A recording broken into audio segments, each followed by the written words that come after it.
بسم اللہ الرحمن الرحیم۔ السلام علیکم۔ میں صحیح بخاری کی کتاب کے تیسرے باب کتاب علم سے حدیث نمبر 112 لے کر حاضر ہوں۔ چلائے سے مل کر مستفید ہوتے ہیں۔ ہم سے ابو نعیم اور فضل بن دکین نے بیان کیا، ان سے شیبان نے یحییٰ کے واسطے سے نقل کیا، وہ ابو سلمہ سے، وہ ابو ہریرہ رضی اللہ تعالیٰ عنہ سے روایت کرتے ہیں کہ قبیلہ خزاع کے کسی شخص نے بنو لیث کے کسی آدمی کو اپنے کسی مقتول کے بدلے میں مار دیا تھا۔ یہ فتح مکہ والے سال کی بات ہے۔ رسول صلی اللہ علیہ وآلہ وسلم کو یہ خبر دی گئی۔ آپ نے اپنی اونٹنی پر سوار ہو کر خطبہ پڑھا اور فرمایا کہ اللہ نے مکہ سے قتل یا ہاتھی کو روک لیا۔ امام بخاری رحمۃ اللہ فرماتے ہیں اس لفظ کو شک کے ساتھ سمجھو، ایسا ہی ابو نعیم وغیرہ نے القتل اور الفیل کہا ہے، ان کے علاوہ دوسرے لوگ الفیل کہتے ہیں۔ پھر رسول صلی اللہ علیہ وآلہ وسلم نے فرمایا کہ اللہ نے ان پر اپنے رسول اور مسلمان کو غالب کر دیا، اور سمجھ لو کہ وہ مکہ کسی کے لیے حلال نہیں ہوا، نہ مجھ سے پہلے اور نہ آئندہ کبھی ہوگا، اور میرے لیے بھی صرف دن کے تھوڑے سے حصے کے لیے حلال کر دیا گیا تھا۔ سن لو کہ وہ اس وقت حرام ہے، نہ اس کا کوئی کانٹا توڑا جائے، نہ اس کے درخت کاٹے جائیں، اور اس کی گری پڑی چیز بھی وہی اٹھائے جس کا منشا یہ ہو کہ وہ اس چیز کا تعارف کرا دے گا۔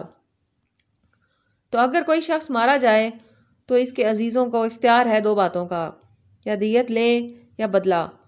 اتنے میں ایک یمنی آدمی ابو شاہ نامی آیا اور کہنے لگا یہ مسائل میرے لیے لکھوا دیجئے۔ تب آپ صلی اللہ علیہ وآلہ وسلم نے فرمایا کہ ابو فلاں کے لیے یہ مسائل لکھ دو۔ تو ایک قریشی شخص نے کہا کہ یا رسول اللہ، مگر اصغر، یعنی اصغر کاٹنے کی اجازت دے دیجئے، کیونکہ اس سے ہم گھروں کی چھتوں پر ڈالتے ہیں یا مٹی میں ملا کر اپنی قبروں میں بھی ڈالتے ہیں۔ یہ سن کر آپ صلی اللہ علیہ وآلہ وسلم نے فرمایا ہاں، مگر اصغر، مگر اصغر۔ حدیث نمبر 113۔ ہم سے علی بن عبداللہ نے بیان کیا، ان سے سفیان نے، ان سے امن نے، وہ کہتے ہیں مجھے وہب بن منبع نے اپنے بھائی کے واسطے سے خبر دی، وہ کہتے ہیں کہ میں نے ابو ہریرہ رضی اللہ تعالیٰ عنہ کو کہتے ہوئے سنا کہ رسول صلی اللہ علیہ وآلہ وسلم کے صحابہ میں عبداللہ بن عمر رضی اللہ تعالیٰ عنہ کے علاوہ مجھ سے زیادہ کوئی حدیث بیان کرنے والا نہیں تھا، مگر وہ لکھ لیا کرتے تھے اور میں لکھتا نہیں تھا۔ دوسری سند سے محمد نے وہب بن منبع کی مطابقت کی، وہ حمام سے روایت کرتے ہیں، وہ ابو ہریرہ رضی اللہ تعالیٰ عنہ سے۔ حدیث نمبر 114۔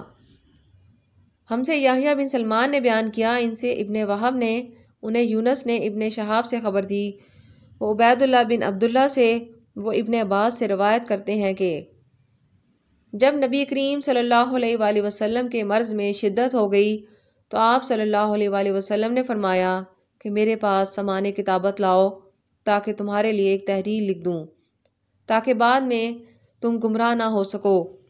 اس پر عمر رضی اللہ تعالیٰ عنہ نے لوگوں سے کہا کہ اس وقت آپ صلی اللہ علیہ وآلہ وسلم پر تکلیف کا غلبہ ہے، اور ہمارے پاس اللہ کی کتاب قرآن موجود ہے جو ہمیں ہدایت کے لیے کافی ہے۔ اس پر لوگوں کی رائے مختلف ہو گئی اور شور و غل زیادہ ہونے لگا۔ آپ صلی اللہ علیہ وآلہ وسلم نے فرمایا میرے پاس سے اٹھ کھڑے ہو، میرے پاس جھگڑنا ٹھیک نہیں ہے۔ اس پر ابن عباس رضی اللہ تعالیٰ عنہ یہ کہتے ہوئے نکل آئے کہ بے شک مصیبت بڑی سخت مصیبت ہے، وہ چیز جو ہمارے اور رسول صلی اللہ علیہ وآلہ وسلم کے اور آپ کی تحریر کے درمیان میں حائل ہو گئی۔ جزاک اللہ۔